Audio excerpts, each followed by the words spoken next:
Selamat pagi sahabat Alkitab yang terkasih. Marilah kita mengawali hari ini dengan melakukan perenungan akan firman Tuhan. Bacaan Alkitab kita pada hari ini berasal dari kitab Kejadian pasalnya yang ke-14, ayat 13 sampai 16. Kemudian datanglah seorang pelarian dan menceritakan hal ini kepada Abram, orang Ibrani itu, yang tinggal dekat pohon-pohon tarbantin kepunyaan Mamre, orang Amori itu, saudara Eskol dan Aner, yakni teman-teman sekutu Abram. Ketika Abram mendengar bahwa anak saudaranya tertawan, maka dikerahkannyalah orang-orangnya yang terlatih, yakni mereka yang lahir di rumahnya, 318 orang banyaknya, lalu mengejar musuh sampai ke Dan. Dan pada waktu malam berbagilah mereka, ia dan hamba-hambanya itu, untuk melawan musuh.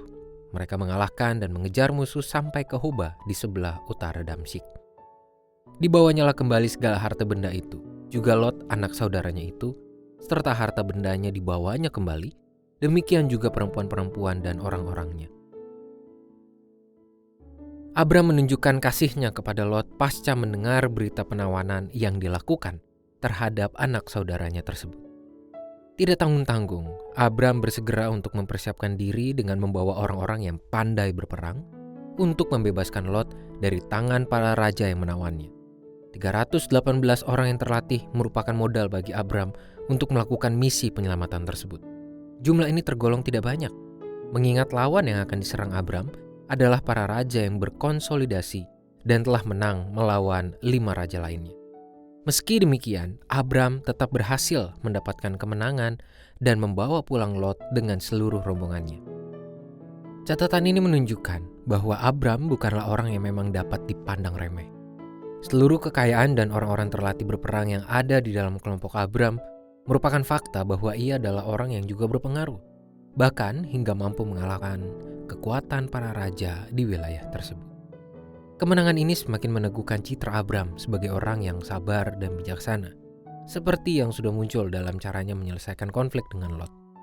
Kuasa dan kekuatan yang ada pada Abram tidak membuat ia menjadi lupa diri dan congkak, entah di hadapan sesama manusia, keluarga, maupun Tuhan. Abram tidak berperilaku sebagai seorang penguasa yang otoriter, angkuh, dan sembarangan dalam menggunakan segala kekuasaan yang ada padanya. Justru, ia tetap menggunakan kasih dalam kerendahan hati untuk memberikan pengaruh positif bagi orang-orang yang ada di sekitarnya. Abram menggunakan kuasa yang ada pada dirinya untuk menyelesaikan konflik dalam kerendahan hati dengan orang yang secara status dan pengaruh masih tidak melebihi dirinya.